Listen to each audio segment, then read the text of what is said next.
Hello guys, welcome back. Myself SK Agarwal और आज के आपके सामने एक न्यू वीडियो लेके आया हूँ। इस वीडियो में अपन बात करेंगे कार्बोहाइड्रेट का लास्ट पार्ट अपन कह सकते हैं, क्योंकि कार्बोहाइड्रेट की अपन ने 7 जो क्लास है वो ले ली थी। अभी अपनी जो आज की रहेगी वो 8 क्लास रहेगी, मतलब 8th क्लास रहेगी। और इस क्लास में अपन कुछ इंपॉर्टेंट जो फैक्ट है वो लास्ट में रह गए थे कार्बोहाइड्रेट से रिलेटेड, उनके बारे में आज अपन डिस्कस करेंगे। और देखो, मैं आपके सामने वापस कह रहा हूँ ये कंडीशन कि जो भी स्टूडेंट खासतौर से स्टेट एलिजिबिलिटी टेस्ट या CSIR नेट लाइफ साइंस की प्रिपरेशन कर रहे हैं, उन सभी स्टूडेंट्स के लिए ये जो वीडियो है काफ़ी इंपॉर्टेंट रहेगी। लेकिन आप लोग जो हो, या मतलब इतना पढ़ाने के बावजूद, इतनी मेहनत करने के बावजूद आप लोग है वो उतना रेस्पॉन्स नहीं देते हो। तो देखो, क्योंकि मैंने जो स्टार्ट कर रखा वो सिर्फ आप लोगों की डिमांड पे कर रखा है। काफ़ी स्टूडेंट्स जैसे जब नहीं पढ़ाते हैं तब तक तो काफ़ी कमेंट्स करते रहते हो कि सर हमें ऐसे कंटिन्यू पढ़ाइए, कंटिन्यू किसी भी टॉपिक को पर्टिकुलर कंटिन्यू कराइए ताकि हम आपके पीछे इसको फॉलो करें। लेकिन जब पढ़ाने लगते हैं तब आप उन क्लासेस के पीछे भागते हो जहाँ से आपके लिए आपको जो है पैसे मांगते हैं वहाँ से। लेकिन जब हम आपको फ्री में पढ़ा रहे हैं, इतनी मेहनत कर रहा हूँ, तो आप लोग रेस्पॉन्स नहीं देते। इसीलिए एक चीज कंडीशन आती है कि हर कोई भी है, हर कोई आपको ये फील कहता है ये चीज इतने की, ये चीज इतने की। इसी का अल्टरनेट है कि आप थोड़ी मेहनत कीजिए ना। खुद यूट्यूब पे है, सेल्फ स्टडी है, इतनी खूब चीजें हैं यार, आप स्टडी करो तो सही। पहले की बातें अलग थी जब यूट्यूब पे कोई चीजें नहीं थी, लेकिन आज तो इतनी चीजें अवेलेबल है, आप आराम से पढ़ सकते हो अगर आप रियल में पढ़ना चाहो तब तो। लेकिन आप वो एक्सक्यूज ही करो तो वो अलग चीजें हैं। तो अपन तो देखो ऐसे कुछ नहीं कह सकते ज्यादा मैं इस चीज के बारे में, क्योंकि मुझे तो देखो मेरा कराना है कि किसी भी जो टॉपिक्स हैं इंपॉर्टेंट उनके बारे में करवाना है, ताकि सेट की जो एग्जाम आने वाली है उन स्टूडेंट्स को ज़्यादा से ज़्यादा बेनिफिट हो सके उनके लिए। आज का अपना कार्बोहाइड्रेट का जो क्लास है वो ऐड रहेगी।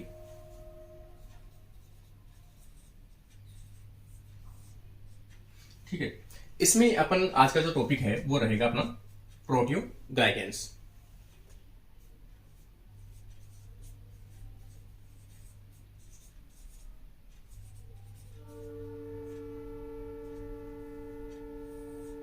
प्रोटियोग्लाइकेंस, देखो प्रोटियोग्लाइकेंस जो है उनके नाम से भी है पहली चीज कि प्रोटियोग्लाइकेंस, इसका मतलब प्रोटीन प्लस ग्लाइकेन, ग्लाइका मतलब कार्बोहाइड्रेट, इसका मतलब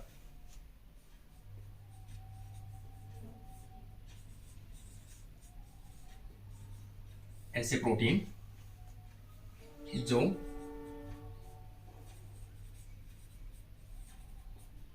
कोवलेंटली ग्लाइकोज एमिनो ग्लाइकेन के साथ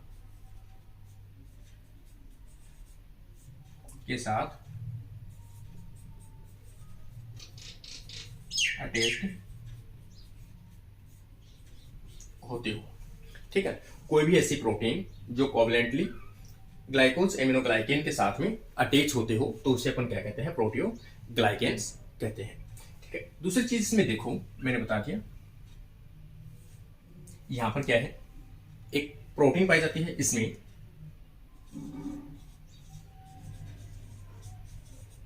कोर प्रोटीन होती है। ठीक, मतलब सेंटर के अंदर तो एक प्रोटीन होती है जिसे कोर प्रोटीन कहते हैं। कोर प्रोटीन के साथ इस प्रकार से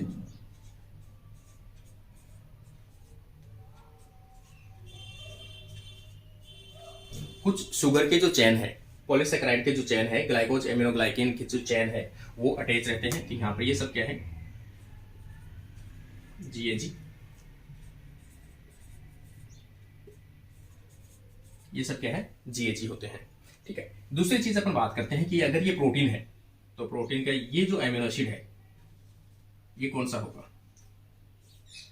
तो प्रोटीन के कौन से एमिनो एसिड के साथ में GAG आकर जुड़ता है, तो वो सीरीन के साथ।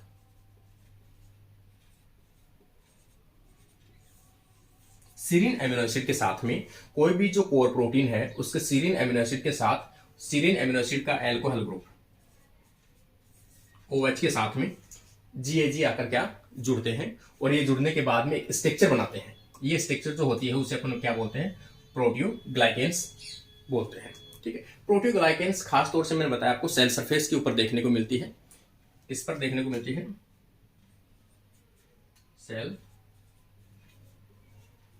सरफेस जो cell to cell communication, cell attachment उनके लिए रेस्पॉन्सिबल्स होती है।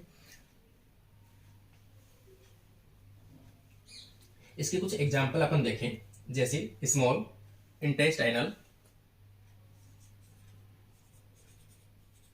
स्मॉल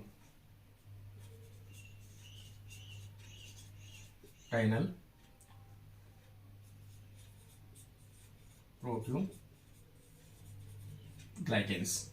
इनके एग्जाम्पल जैसे, इनके एग्जाम्पल आ जाएंगे डिकोरिन,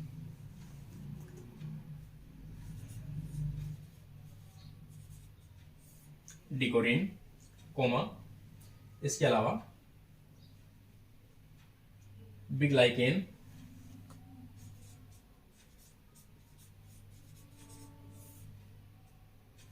कोमा फाइब्रो मोड्यूलिन,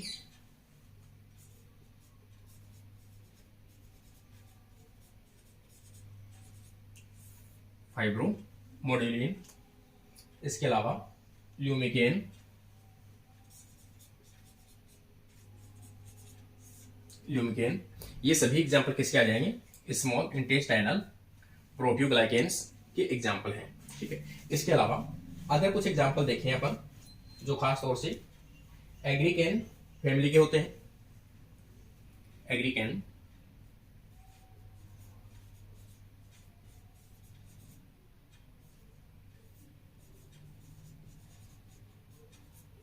एग्रीकेन फैमिली के प्रोटियोग्लाइकेंस के एग्जाम्पल हैं, जैसे एग्रीकेन, एक तो एग्जाम्पल आ जाएगा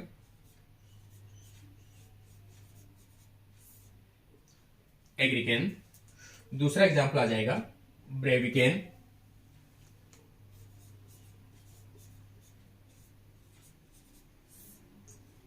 इसके अलावा तीसरा एग्जाम्पल अपन देखें इसके अंदर न्यूरोकेन,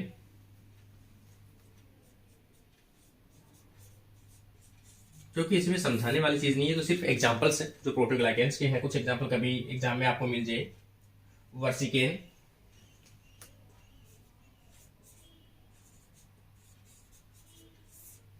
वर्सिकेन, इसके अलावा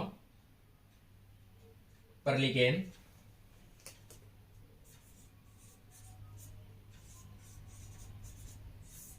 ये कुछ एग्जाम्पल हैं एग्रीकेन फैमिली के, मतलब प्रोटियोग्लाइकेंस के। ठीक है, इसके अलावा ये अपन देखें कि जो वर्लिकेंस है, ये थोड़ा सा इंपॉर्टेंट रहेगा आपके लिए, इसका थोड़ा सा मैं बता देता हूं आपको। वर्लिकेंस जो है वो किसके बना होता है? कॉन्ड्रोइटिन जो सल्फेट है उसका बना होता है। तो ये लार्जेस्ट प्रोटियोग्लाइकेन,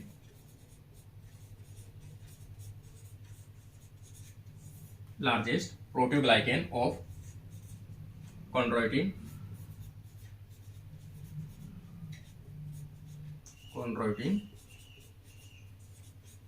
सल्फेट, ये आपको याद रखना है। वर्सिकेन जो है वो लार्ज होता है, साइज में काफी बड़ा होता है, largest proteoglycan of chondroitin sulphate से मिलकर बना होता है। इसमें काफी बार ऐसे एक एग्जाम्पल आता है, देखो एक खास तौर से अपन बात करें कि यहाँ पर प्रोटियोग्लाइकेंस जो ग्लूकोज होता है, मतलब ये ग्लाइकेन जो कार्बोहाइड्रेट होता है, वो कार्बोहाइड्रेट कैसे होता है? वो कार्बोहाइड्रेट हमेशा जीएजी के फॉर्म में प्रेजेंट होता है। ठीक है, जीएजी आपको याद होना चाहिए, लास्ट वीडियो में आपने देखा भी होगा कि जीएजी किससे बना हुआ है। तो जीएजी जो बना हुआ है वो किससे बना हुआ है? Glucuronic acid plus N acetyl glucose amine, मतलब एमिनो ग्रुप से।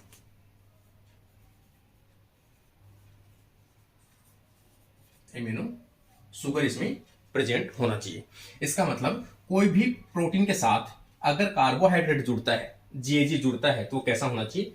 एमिनो शुगर युक्त होना चाहिए। ये आपको किसी भी एग्जाम में अगर आपसे पूछा जाए तो हमेशा आपको याद में रखना है। इसका मैं एक एक्सेप्शन बताता हूं आपको।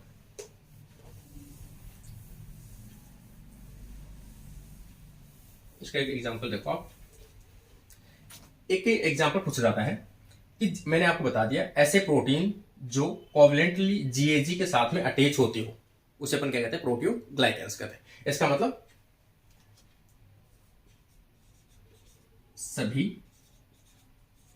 जीएजी प्रोटीओग्लाइकेन बना सकते हैं।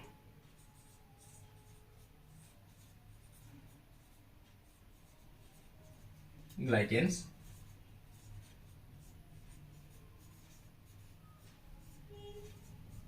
बना सकते हैं, लेकिन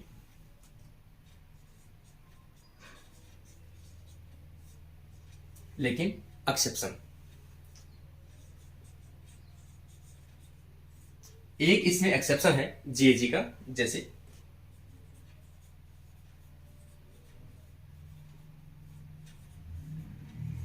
हाइलुरोनिक एसिड, ये इसका अपवाद है जो जीएजी है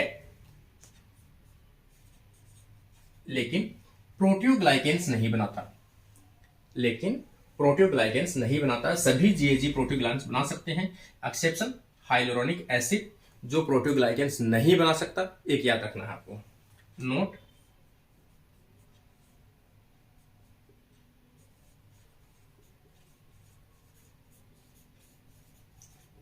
प्रोटीओग्लाइकेन्स, ये प्रोटीओग्लाइकेन्स नहीं बना सकता। क्यों नहीं बना सकता है?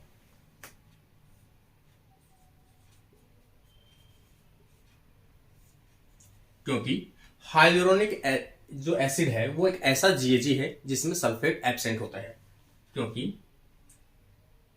इसमें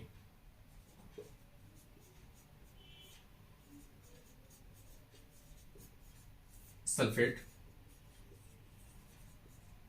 एब्सेंट होता है। ठीक है, आपको ये भी याद रखना है, जितने भी जीएजी, मोस्टली जो जीएजी होते हैं वो कैसे होते हैं? सल्फेटेड होते हैं। मैंने स्ट्रक्चर बताई थी आपको क्लास में। लेकिन हाइलुरोनिक एसिड जो है वो कैसा होता है? नॉन सल्फेटेड होता है, मतलब उसमें सल्फेट का एटम है वो नहीं पाया जाता है, इसलिए प्रोटीओग्लाइकेन्स भी नहीं बना पाएगा। ये आपको एक्सेप्शन है। ये वेरी वेरी इंपॉर्टेंट आप कर लेना, किसी भी एग्जाम में आप बैठते हो तो ये हमेशा आपको कहीं ना कहीं पूछा जाता है। ठीक है, जो प्रोटीओग्लाइकेन्स नहीं बना सकता, ऐसा कौन सा जीएजी है? तो ये हाइलुरोनिक एसिड इसका एग्जाम्पल है। इसके अलावा अपन देखें कि प्रोटीओग्लाइकेन्स कहां कहां पे पाए जा सकते हैं। अगर उनके अपन टाइप्स मान लीजिए, इसको टाइप्स अकॉर्डिंग पोजीशन, कहां कहां इनकी उपस्थिति हो सकती है, उनके आधार पर इनके अपन टाइप्स भी बता सकते हैं। जैसे इंट्रासेल्युलर,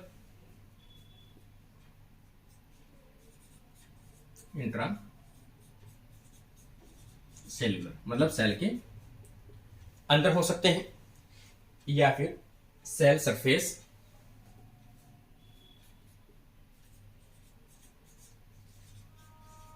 सेल के सरफेस पर उपस्थित हो सकते हैं, या फिर पेरी सेलुलर प्लाज्मा मेम्ब्रेन पर, पेरी सेलुलर मतलब प्लाज्मा मेम्ब्रेन के आसपास में पेरी सेलुलर, या फिर एक्स्ट्रा सेलुलर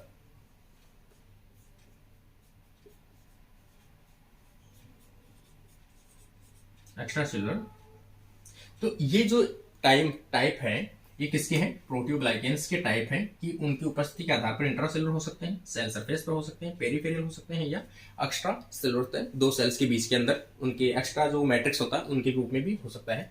तो ये कुछ इंपॉर्टेंट इसका एग्जाम्पल था प्रोटीओग्लाइकेन्स का। ये आपको उम्मीद करता हूँ समझ में आ रहा होगा, क्योंकि इसमें किसी प्रकार की कोई डाउट वाली चीजें नहीं रहनी चाहिए। फिर भी कोई डाउट रहता तो आप कमेंट बॉक्स में कमेंट जरूर कीजिए। आप भी देखो, आगे नेक्स्ट अपन टॉपिक के बारे में बात करते हैं। ठीक है, सेकेंड चीज अपन देखें यहां पर,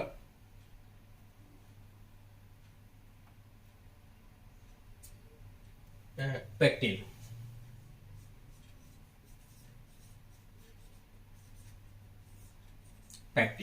पैक्टिन देखो कार्बोहाइड्रेट है, पॉलीसेकेराइड है, लेकिन कैसा पॉलीसेकेराइड है? हेटेरो पॉलीसेकेराइड है।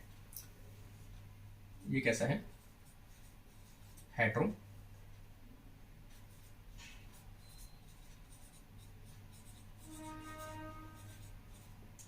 पॉलीसेकेराइड है। किसका एग्जांपल है? हेटेरो पॉलीसेकेराइड का एग्जांपल है। कहां पे पाया जाता है? खास तौर से प्लांट्स में पाया जाता है, प्रेजेंट इन प्लांट। क्यों पाया जाता है? प्लांट में जीएजी एब्सेंट होता है,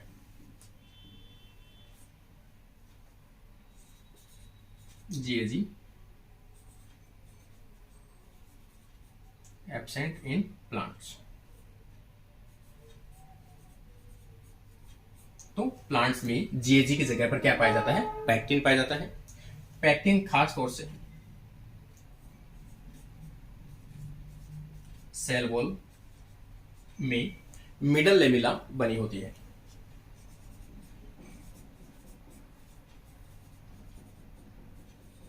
मिडल लेमिला के रूप में पैक्टिन पाया जाता है। दूसरी चीज अपन देखें,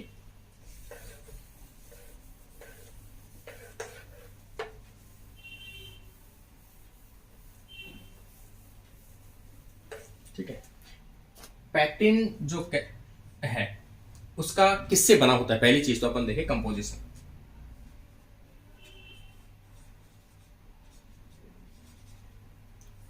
कंपोजिशन कंपोजिशन किससे बना होता है ये? तो ये देखो, गैलेक्टोज अल्फा, या अपन ये कह सकते हैं अल्फा डी गैलेक्ट यूरोनिक एसिड से बना होता है। ठीक है, ये जो इसमें अपन डेफिनेशन ये भी दे सकते हैं कि alpha D galactose uronic acid कैसा होता है? ये मेथाइलेटेड हो सकता है। ठीक है ना,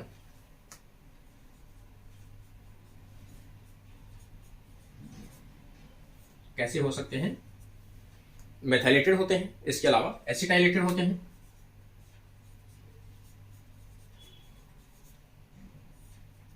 एसिटाइलेटेड होते हैं मतलब एथाइल ग्रुप पाया जाता है, एसिटाइल ग्रुप पाया जाता है। इसके अलावा इसमें अपन देखें कि जो है क्या, ये ग्रुप यूरोनिक एसिड है, इसका मतलब कार्बोक्सिल ग्रुप पाया जाता है।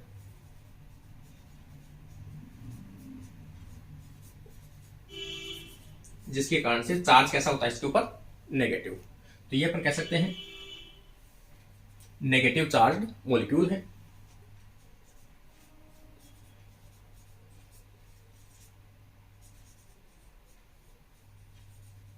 मॉलिक्यूल से इसका मतलब पॉजिटिव आयन को क्या करता है? अट्रैक्ट करता है। So attract positive ions such as,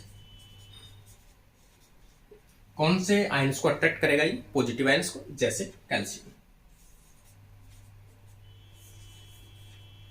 calcium को ये क्या करता है? बाइंड करता है। तो इसमें नेगेटिव चार्ज होता है, इसलिए कैल्शियम को ये क्या करता है? बाइंड करता है। कैल्शियम जैसे इनके साथ बाइंड होता है तो ये क्या करता है? जो पैक्टिन है इसकी स्ट्रक्चर क्या बना देता है? हार्ड बना देता है। ठीक है, तो हार्डनेस के लिए उसमें कैल्शियम पाया जाता है। नेगेटिव स्ट्रक्चर होती है। याद रखना आपको, पैक्टिन हेटेरोपॉलीसेकेराइड है, प्लांट्स में पाई जाती है। क्यों पाई जाती है? क्योंकि इसमें जीएजी जो है वो क्या होता है? एब्सेंट होता है। दूसरी चीज, सेल वॉल में मिडल लेमिला बनाता है। कंपोजिशन में alpha D galactose uronic acid होता है जो मेथाइलेटेड होता है, एसिटाइलेटेड होता है, कार्बोक्सिलिक ग्रुप होता है, इसलिए इसमें नेगेटिव चार्ज होता है। इसमें कभी कभी कंपोजिशन में कभी कभी गैलेक्टोज यूरोनिक एसिड है, इसके साथ साथ इसके अंदर रेमनोज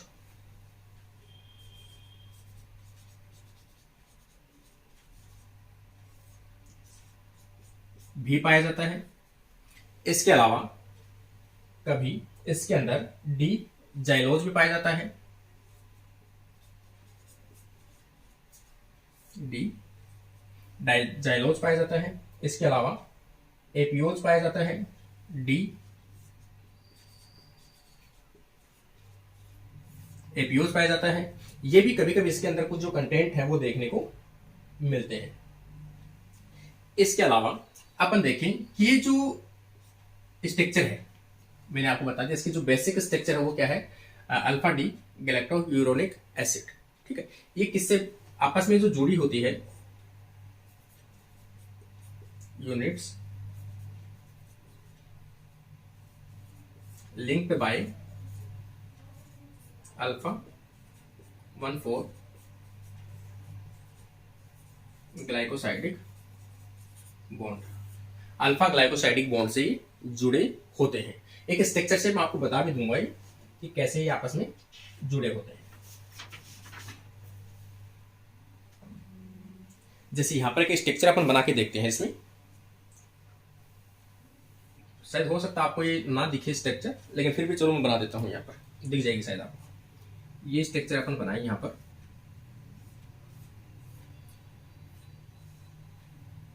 एक बार मैं देख लेता हूँ आपको दिख रही है या नहीं दिख रही है। हाँ दिख रही है, ठीक है। यहाँ पर अपन एक स्ट्रक्चर बनाते हैं, ठीक है। किसके बनानी है? गैलेक्टोज की। गैलेक्टोज की यदि आपको बनानी है तो OH है जो है वो ऊपर की तरफ छोड़ना पड़ेगा 4 नंबर कार्बन पर। यहाँ पर अपन बनाते हैं स्ट्रक्चर। कैसी है ये? अल्फा स्ट्रक्चर है। तो अल्फा जो होता है OH कैसा होता है उसका? नीचे की तरफ होता है कार्बन नंबर फर्स्ट पर। तो यहाँ पर OH, यहाँ पर H, OH, OH, H। ये देखो, ये सभी चीजें वो आप भी फिलअप कर सकते हो। मैं एक डायग्राम बना देता हूँ खाली आप आगे। CH2 OH, ये H, ये बना दिया मैंने आपको। अगला अगर अपन बॉन्ड बनाएं,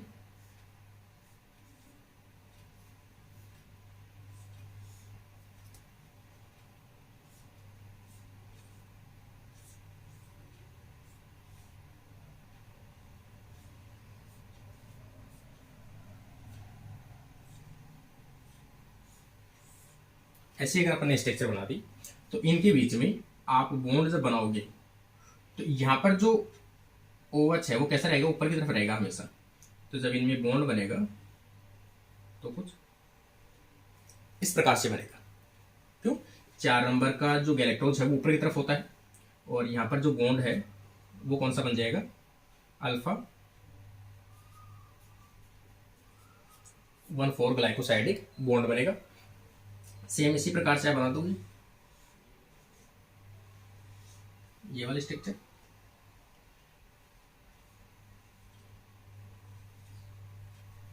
ये वाली स्ट्रक्चर, और आगे यहां पर आ जाएगा ये स्ट्रक्चर आप बना दोगे, ठीक है। अब अपन देखें कि अगर ये स्ट्रक्चर है तो गैलेक्टोज बना, हटा दो इसको, क्योंकि ये क्या है? गैलेक्ट यूरोनिक एसिड है। इसका मतलब यहां पर तो आ जाएगा ये स्ट्रक्चर आ जाएगी। सेम सबके ऊपर स्ट्रक्चर ही आ जाएगी COH, ठीक है। यहां पर क्या आता है? OH आता है, ठीक है। तो इसके ऊपर हो सकता है, क्योंकि मैंने 2 ग्रुप बताए हैं, एक तो मेथाइल ग्रुप बताया है, तो पहले तो मेथाइल ग्रुप कहां पे बाइंड होगा वो अपन देख लेते हैं। जैसे यहां पर अपन देखें मेथाइल ग्रुप,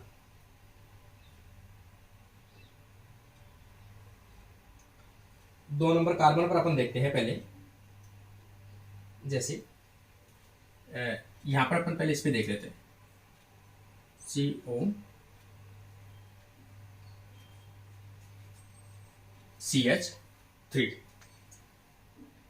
COOCH3, यहां पर तो मेथाइल ग्रुप आके बाइंड हो गया है। दूसरी स्ट्रक्चर अपन देखें, यहां पर इसकी जगह अपन देखें O, तो यहां पर आ जाएगा COCH3, तो यहां पर OCOCH3 ये आ जाएगा।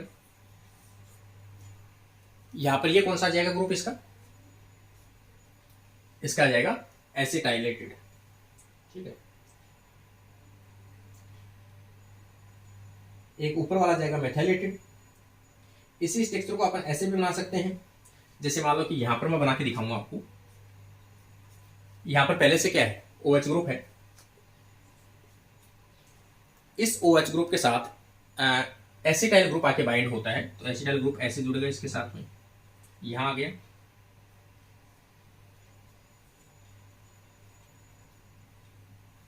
ये जुड़ गए। तो यहां पर जो OH था, इस OH के साथ में यहां पर क्या जुड़ गया?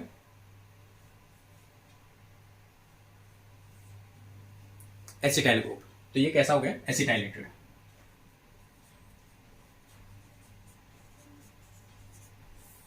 एसिटाइलेटेड। और ये वाली जो स्ट्रक्चर है वो कैसी हो गई? मेथाइलेटेड। ये स्ट्रक्चर कैसी हो गई, मेथाइलेटेड। इसका मतलब अपन यहां पर बनाएं तो यहां पर ये बना सकते हो आप COCH3, यहां पर भी आ जाएगा CH3 और यहां पर आ जाएगा OCOCH3, मतलब एसिटाइलेटेड ग्रुप। इस प्रकार की ये जो स्ट्रक्चर होती है, ये बॉन्ड कौन सा आ जाएंगे, अल्फा 1,4 अल्फा 1,4। इसका मतलब ये जो स्ट्रक्चर है वो स्ट्रक्चर किसकी है, पैक्टिन की है, जो पैक्टिन किससे बना होता है, हेट्रो पॉलीसेकेराइड का बना होता है, गैलेक्टोज यूरोनिक एसिड। तो आप ये स्ट्रक्चर जो है इसकी स्ट्रक्चर बना सकते हो।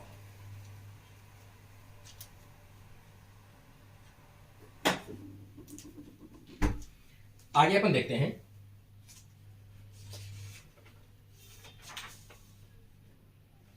अगली स्ट्रक्चर, एक और देख लेते हैं अपन, लैक्टिन।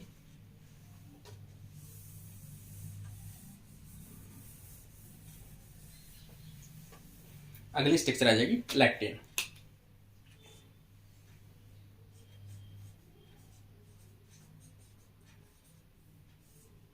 लैक्टिन, ठीक है। देखो लैक्टिन का टर्म भी कहीं ना कहीं आपने हो सकता है सुना हुआ हो, कि पहली चीज तो आपको ये कंफ्यूज होने की आवश्यकता नहीं कि लैक्टिन क्या है, कार्बोहाइड्रेट है या प्रोटीन है। लैक्टिन जो होती है वो एक प्रोटीन होती है, ठीक है, आपको याद रखना, एक प्रोटीन। पहली चीज ये क्या होती है, प्रोटीन होती है, लेकिन specific binding affinity, specific binding affinity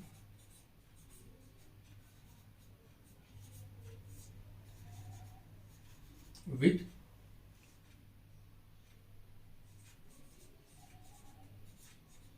specific sugar या कार्बोहाइड्रेट, मतलब ऐसे प्रोटीन जो किसी विशेष कार्बोहाइड्रेट के साथ एक एफिनिटी या बाइंडिंग एफिनिटी शो करता हो, तो उस प्रोटीन को अपन क्या कहते हैं, लेक्टिन कहते हैं। तो लेक्टिन जब भी टर्म आया, आपको एग्जाम में काफी बार पूछा जाता है कि लेक्टिन क्या होता है। Lectin is a protein which specific bind to their specific sugar या specific carbohydrate known as lectin,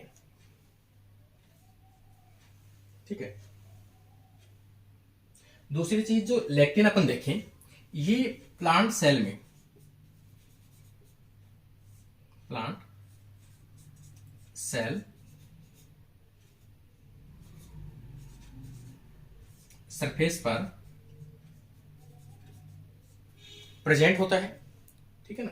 plant cell पर ये क्या पाया जाता है, लेक्टिन पाया जाता है, और प्लांट की डिफेंस मैकेनिज्म के अंदर यूज में आता है। प्लांट को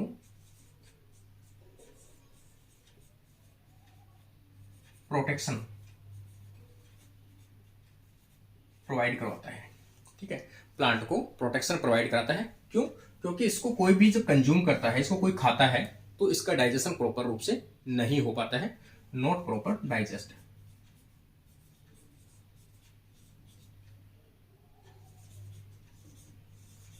not proper digest.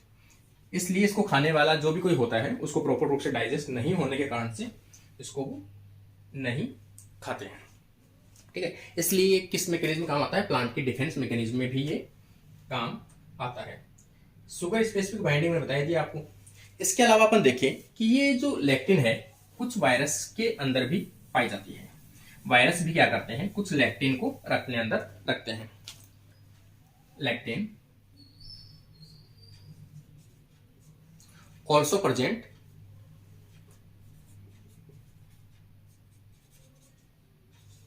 on virus surface, virus surface में भी लेक्टिन पाया जाता है, यूज्ड टू अटेस्ट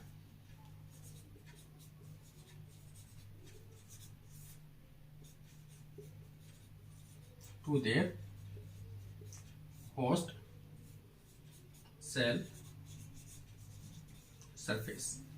जैसे कोई भी वायरस है, वो वायरस क्या करता है, किसी भी सेल के होस्ट के ऊपर जाकर बाइंड होता है। जैसे अपन बात करें, अगर ये कोई वायरस है और यहाँ कोई होस्ट सेल है, इसके साथ अगर ये आके बाइंड होता है, तो यहाँ इसके पास में क्या होते हैं, लेक्टिन होते हैं, और ये क्या करते हैं, किसी सेल के ऊपर प्रेजेंट कार्बोहाइड्रेट के साथ में जाकर क्या करते हैं, बाइंडिंग करते हैं। ये क्या हो गया, सेल का कार्बोहाइड्रेट, शुगर, और ये जो हो वायरस के अंदर ये क्या है, लेक्टिन। क्योंकि लेक्टिन जो होता है वो शुगर स्पेसिफिक होता है, तो वो अपने शुगर के ऊपर जाकर क्या होता है, अटैच होता है। इसका मतलब अटैचमेंट में भी यूज में आता है, वायरस के अटैचमेंट या वायरस के इन्फेक्शन के दौरान। ठीक है, सेल सरफेस ड्यूरिंग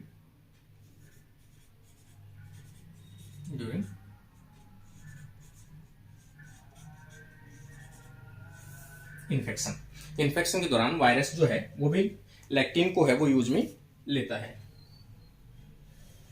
इसके अलावा लेक्टिन जो है लिवर सेल में भी प्रेजेंट होता है। लेक्टिन जो है वो लिवर सेल पर, लेक्टिन लिवर सेल पर भी प्रेजेंट होता है।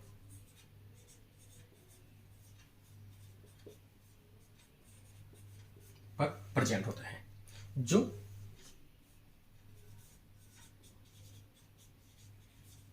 गैलेक्टोज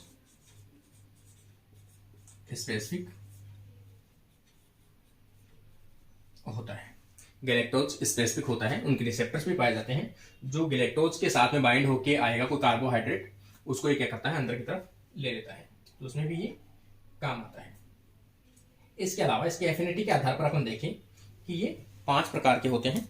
एफिनिटी के आधार पर 5 प्रकार के अपन कह सकते हैं कि ये किस किस के साथ में लेक्टिन जो प्रोटीन है वो बाइंड होता है।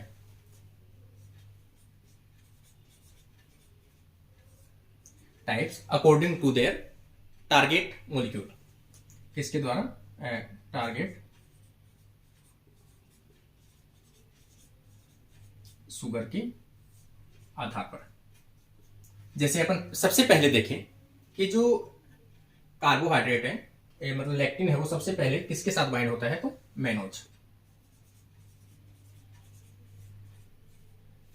एक तो मेनोज स्पेसिफिक होते हैं। इसके अलावा यहां पर अपन देखें गैलेक्टोज एमिनो एसिड कह सकते हैं, एन एसिटाइल गैलेक्टोज एमाइन भी कह सकते हैं इसको। ठीक है, तो दूसरा आ जाएगा एन एसिटाइल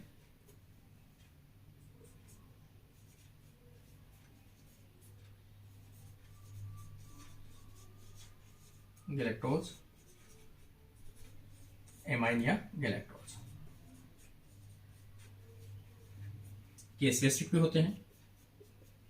थर्ड अपन देखें N acetyl glucose amine, N acetyl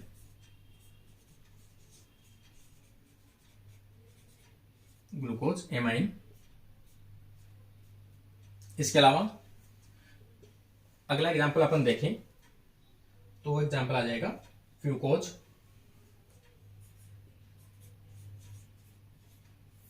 देखो सभी इसमें कार्बोहाइड्रेट जो होते हैं वो कैसे होते हैं, डी फॉर्म एक्टिव होते हैं, लेकिन ये जो है वो कैसा होता है, एल फॉर्म होता है फ्रूकोज।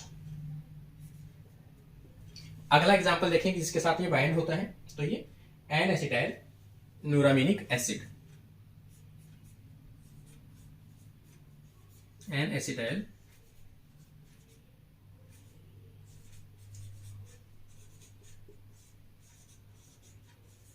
न्यूरामिनिक एसिड, इसके साथ में भी बाइंड होता है। इसका मतलब ये स्पेसिफिक होते हैं। इस प्रकार से इनके टाइप्स भी आप मान सकते हो। ठीक है, इसके अलावा अगर अपन देखें कि लेक्टिन जो है कहाँ पे काम आता है, तो लेक्टिन देखो मैंने पहले ही बता दिया, कोई शुगर स्पेसिफिक होता है कि ऐसे कोई भी रिसेप्टर या कोई भी ऐसे सेल ऑर्गेनल जिनमें कोई प्रोटीन अगर जानी है, वो प्रोटीन के ऊपर क्या होना चाहिए, कार्बोहाइड्रेट होगा, तो ही जो लेक्टिन है उसको रिकॉग्नाइज कर पाएगा। इसका एक एग्जांपल बताता हूं मैं आपको, पहले छोटा सा आपको समझाना पड़ेगा। देखिए अपने सेल में एक ऑर्गेनल होता है लाइसोसोम।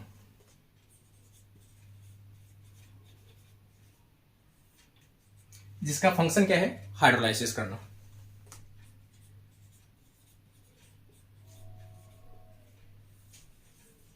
किसका हाइड्रोलाइसिस करना? कोई भी केमिकल कंपाउंड मॉलिक्यूल्स जो बाहर से आए हैं या सेल में डिस्ट्रॉय हो गए हैं या डैमेज हो गए हैं, उनको क्या करता है? हाइड्रोलाइसिस करता है। इसका मतलब इसमें एंजाइम होना चाहिए, एंजाइम हाइड्रोलेज। तो जो लाइसोसोम है उनके अंदर क्या पाए जाते हैं? एंजाइम पाए जाते हैं हाइड्रोलेज। इन एंजाइम का सिंथेसिस, इन एंजाइम का सिंथेसिस कहें या प्रोसेसिंग कहें या मैच्योरेशन कहें,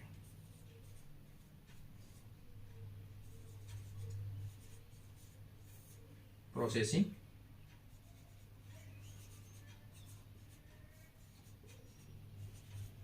मॉडिफिकेशन किसमें होता है? गोल्जी बॉडी में होता है। ठीक है। अगर मैं ये कहूं कि गोल्जी बॉडी के अंदर इसका कोई एक एंजाइम बना है, ये कोई एंजाइम है,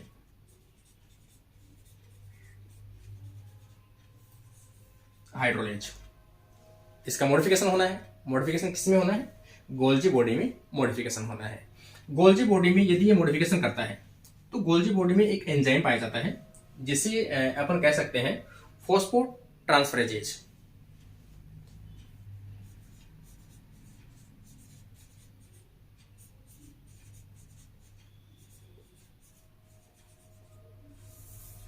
फॉस्फोट्रांसफरेजेज, फॉस्फोट्रांसफरेजेज जो है वो एक एंजाइम पाया जाता है किसके अंदर? गोल्जी बॉडी के अंदर। इसे एन एसिटाइल ग्लूकोज एमाइन भी कह सकते हैं अपन, N acetyl glucose amine, phosphotransferases enzyme भी कह सकते हैं। ये जो एंजाइम है वो पहले से किस में होता है? गोल्जी बॉडी के अंदर पाया जाता है। इसका काम क्या है? इसका काम है किसी भी मोनोसेकेराइड जैसे मेनोज के ऊपर फॉस्फेट ग्रुप को ऐड करना। फॉस्फेट को ऐड करना मतलब ATP टू ADP और इसको बना देगा मेनोज 6 फॉस्फेट। मेनोज 6 फॉस्फेट बन गया। इस मेनोज 6 फॉस्फेट को जो है वो ऐड किया जाता है किसके ऊपर? यहां पर किस पे? हाइड्रोलेज एंजाइम के ऊपर। तो इसकी स्ट्रक्चर अपन बना सकते हैं मेनोज 6 फॉस्फेट। ये मेनोज 6 फॉस्फेट है। इसका मतलब यदि गोल्जी बॉडी में कोई भी लाइसोसोम का एंजाइम बनेगा, मतलब हाइड्रोलेज कोई भी एंजाइम बनेगा जिसका टारगेट क्या है? लाइसोसोम में जाना है इसको, तो ये जो होगा उसके ऊपर क्या होगा? पहले से कार्बोहाइड्रेट स्पेसिफिक मॉलिक्यूल बाइंड होना चाहिए। कौन सा? Mannose 6 phosphate. ये किसके रूप में काम करता है? Signalling, signal for lysosome. मतलब ये अपन ड्राइवर कह सकते हैं।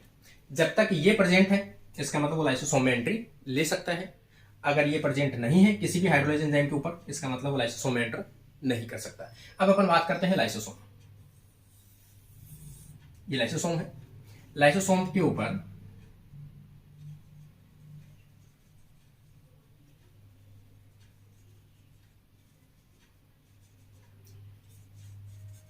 लेक्टिन प्रोटीन प्रेजेंट है। ये लेक्टिन प्रोटीन यदि प्रेजेंट है या फिर अपन लेक्टिन रिसेप्टर कह सकते हैं,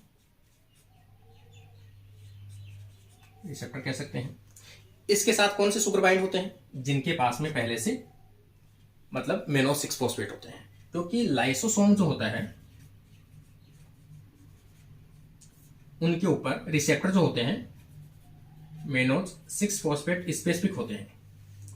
इसका मतलब इस रिसेप्टर के पास में या लेक्टिन के पास यदि मेनोज 6 फॉस्फेट लेके कोई एंजाइम आएगा तो उसको अंदर ले लेगा ये, अदरवाइज नहीं लेगा। इसका मतलब ये हाइड्रोलेज यहां पर आया, और इसके ऊपर पहले से क्या प्रेजेंट है यहां पर, मेनोज 6 फॉस्फेट प्रेजेंट है ये। तो इसको अंदर ले लेगा, ये यहां पर आ जाएगा ये,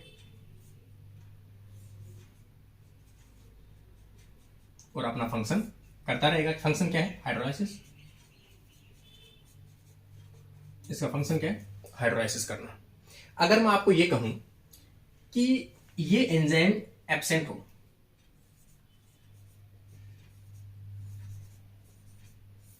इस एंजाइम की क्या हो, यहां पर डेफिशिएंसी हो, ये एंजाइम एब्सेंट हो, इनएक्टिव हो,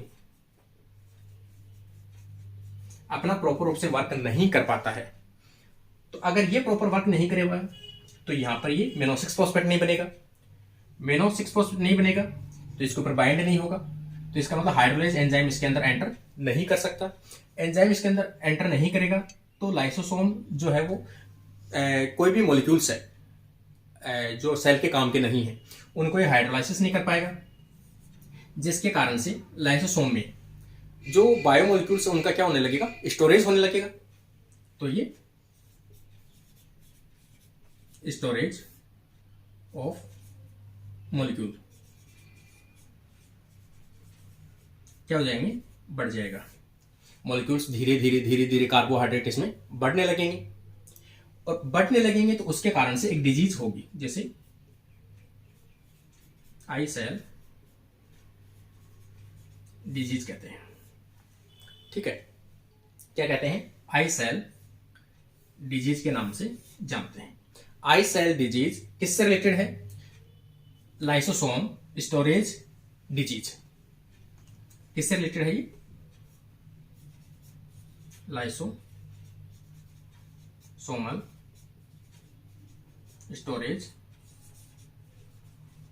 डिजीज है या सिंड्रोम है। दूसरी चीज, ये डिजीज कैसी होती है, तो ये होती है ऑटोसोमल रेसेसिव डिजीज।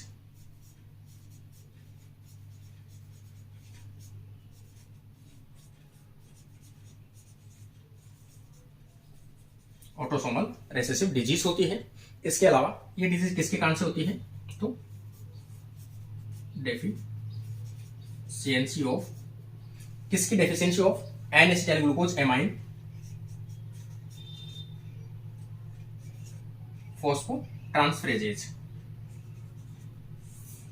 ठीक है, इस एंजाइम की एब्सेंस के कारण से डिजीज होती है कि ये प्रॉपर रूप से एंजाइम के ऊपर मेनोज फॉस्फेट ऐड नहीं कर पाता, जिसके कारण से ये लाइसोसोम में एंटर नहीं कर पाते। धीरे धीरे एंजाइम की कमी आ जाएगी, यहाँ पर मटेरियल उसकी स्टोरेज बढ़ जाएगी, जिसके कारण से लाइसोसोम अपना फंक्शन करना बंद कर देगा, उसके कारण से डिजीज हो जाएगी, उसकी क्या बोलेंगे, आई सेल डिजीज।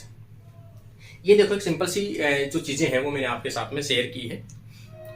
आगे इसमें शायद कोई चीज रह गई हो तो मैं शायद आपको बता दूंगा। एक इसमें छोटा सी चीज और बता देता हूँ आई सेल के बारे में, आप थोड़ा सा इसको नोट कर लीजिए अच्छे से। आई सेल डिजीज काफी इंपॉर्टेंट रहती है, कई बार पूछी जाती है।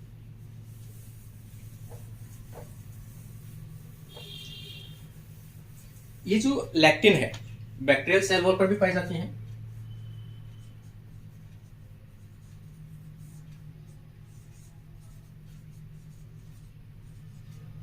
Bacterial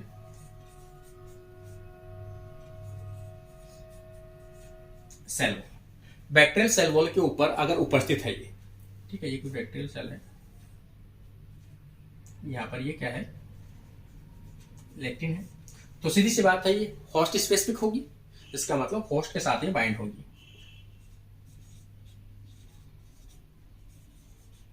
bind with host, host के साथ में क्या होगी, बाइंड होगी। होस्ट के साथ में बाइंड होगी तो जो अपना होस्ट है या ह्यूमन है उसमें अंदर इम्यून सिस्टम एक्टिवेट होगा। इम्यून सिस्टम एक्टिवेट, कौन सा इम्यून सिस्टम एक्टिवेट करता है, कॉम्प्लीमेंट्री पाथवे जो है उसको ये क्या करता है, एक्टिवेट करता है, उसे अपन कहते हैं कॉम्प्लीमेंट एक्टिवेशन पाथवे।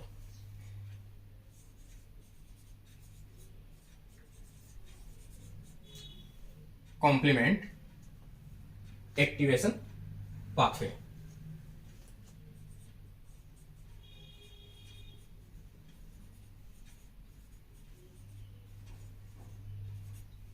पाथवे क्या करता है, एक्टिवेट करता है। कौन से कॉम्प्लीमेंट पाथवे, क्योंकि इस पे टाइप्स आते हैं अलग अलग, अपन पढ़ते हैं। इसका कौन सा कॉम्प्लीमेंट को ये एक्टिवेट करता है, तो ये एक्टिवेट करता है मेनोज बाइंडिंग पाथवे को। मेनोज बाइंडिंग पाथवे को क्या करता है, एक्टिवेट करता है, जो बैक्टीरिया के अगेंस्ट प्रोटेक्शन देता है।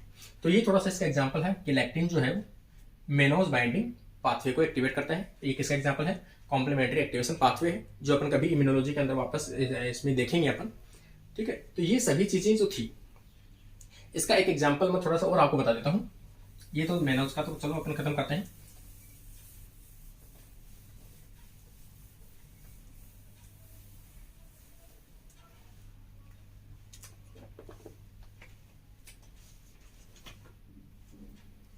एक चीज अपन छोटा सा डाउट देखते हैं।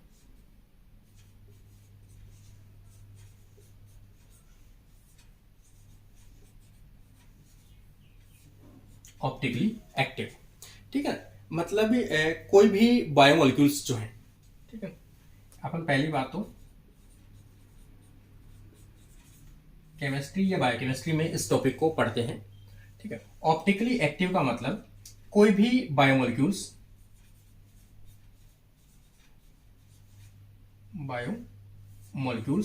जिसमें किरल कार्बन प्रेजेंट हो,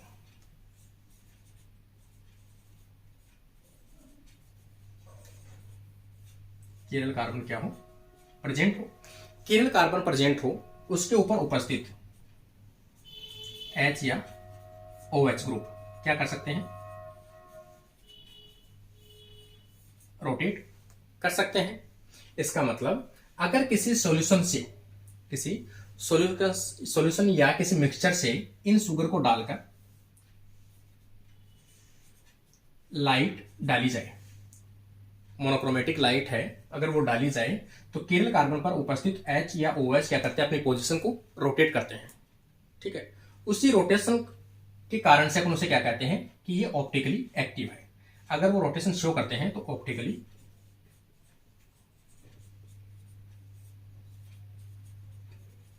कैसे होते हैं, वो एक्टिव होते हैं।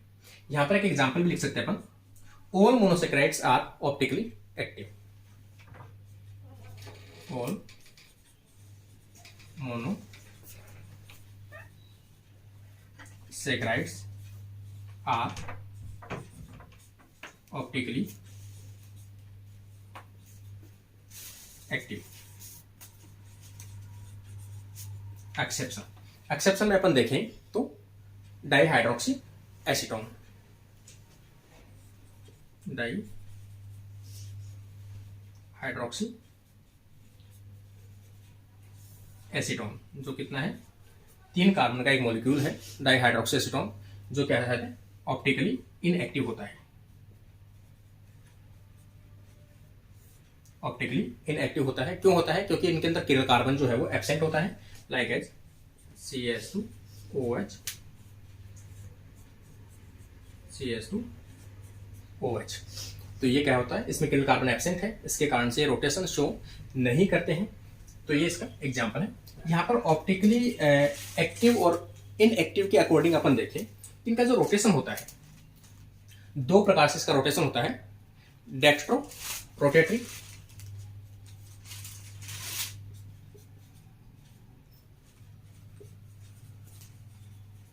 Dextro rotatory rotation. तो इसे तो अपन पॉजिटिव के द्वारा डिनोट करते हैं। इसके अलावा इसे डी के द्वारा डिनोट करते हैं। जो राइट साइड में OH होगा उसे अपन क्या कहते हैं, डेक्स्ट्रो रोटेटरी के नाम से अपन जानते हैं। जैसे मान लो कि यहां पर अपन एक स्ट्रक्चर बनाए,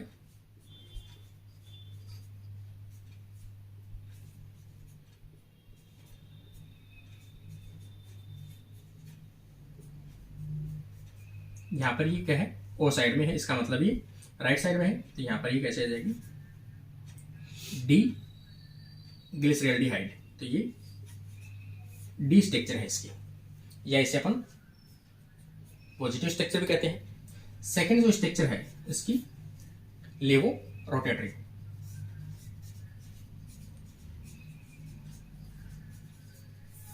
जिसे अपन नेगेटिव या एल के द्वारा डिनोट करते हैं, मतलब लेफ्ट साइड में रोटेशन शो करते हैं।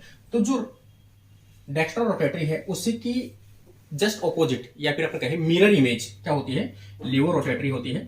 तो यहां पर अपन देखें CH2OH,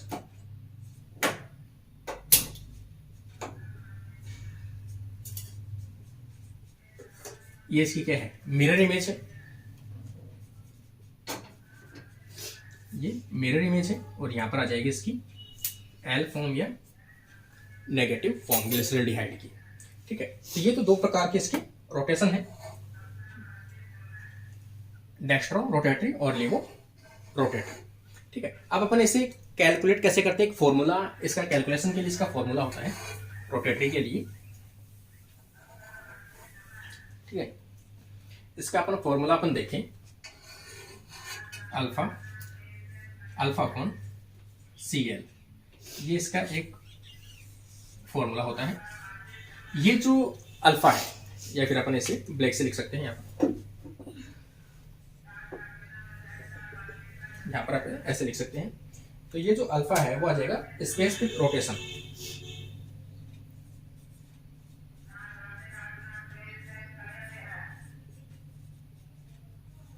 ये तो आ जाएगा स्पेसिफिक रोटेशन।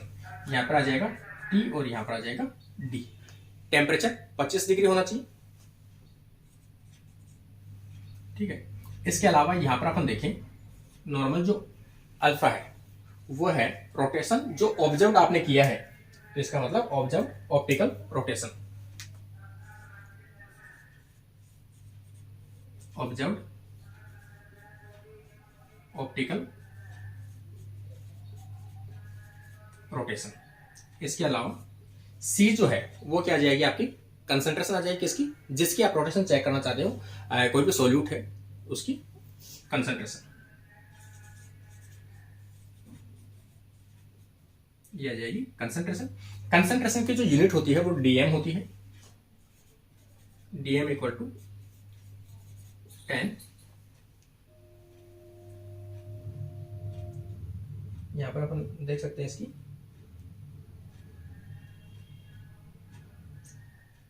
और इसके अलावा अपन देखें कि जो L है वो L क्या आ जाएगा, अपना पाथ लेंथ आ जाएगा, L इक्वल टू लाइट का पाथ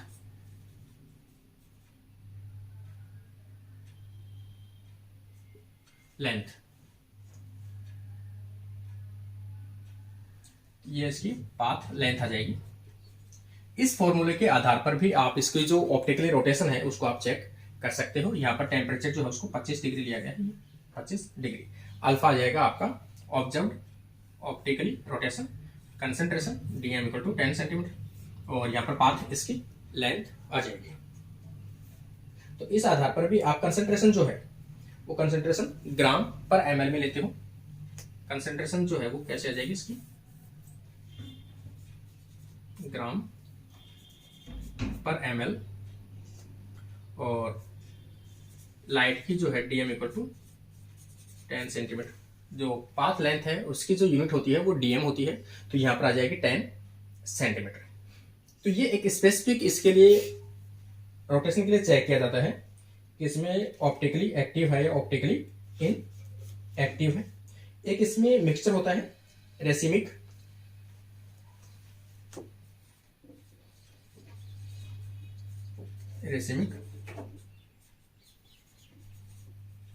मिक्सचर। ठीक है, रेसिमिक मिक्सचर जो है वो खुद तो कैसा होता है, ऑप्टिकली इनएक्टिव होता है, लेकिन ये जो बना हुआ होता है वो 50% के रेशियो से बना हुआ होता है, जिसमें दोनों जो केमिकल है या दोनों जो शुगर है वो कैसे होते हैं, ऑप्टिकली एक्टिव होते हैं। इसका मतलब मिक्सचर है ये। तो मिक्सचर किसका है, दो शुगर का है, दोनों कैसे है, ऑप्टिकली एक्टिव है, लेकिन ये खुद जो है बिहेव कैसे करता है, ऑप्टिकली इनएक्टिव का बिहेव करता है रेसिमिक मिक्सचर जो इसमें यूज में आता है। तो ये कुछ इस प्रकार से इसका था, ऑप्टिकली एक्टिव के बारे में थोड़ा सा मैंने आपको बताया था। इस प्रकार से आज का अपना जो कार्बोहाइड्रेट है या कार्बोहाइड्रेट की जो 8 क्लास है वो कंप्लीट होती है, क्योंकि इन 8 क्लास के अंदर लगभग कार्बोहाइड्रेट के मेन जो टॉपिक्स थे वो मैंने पूरे कंप्लीट करवा दिए। अगला जो टॉपिक होगा वो अपना लिपिड का होगा, तो आगे अपन लिपिड स्टार्ट करेंगे। तो ज़्यादा से ज़्यादा इसकी प्लेलिस्ट मैंने बना दी है, तो ज़्यादा से ज़्यादा स्टूडेंट कार्बोहाइड्रेट को जरूर देखें। काफ़ी इंपॉर्टेंट जो चीज़ें हैं वो मैंने आपके साथ में शेयर की है और उम्मीद करता हूँ आपको पसंद आ रहा होगा, समझ में भी आ रहा होगा। तो इसी के साथ आप चैनल के साथ में जुड़े रहिए और न्यू कैंडिडेट्स रहते हैं तो वो चैनल को सब्सक्राइब जरूर करके रखें ताकि आपको डेली का नोटिफिकेशन मिलता रहे। Thank you friends.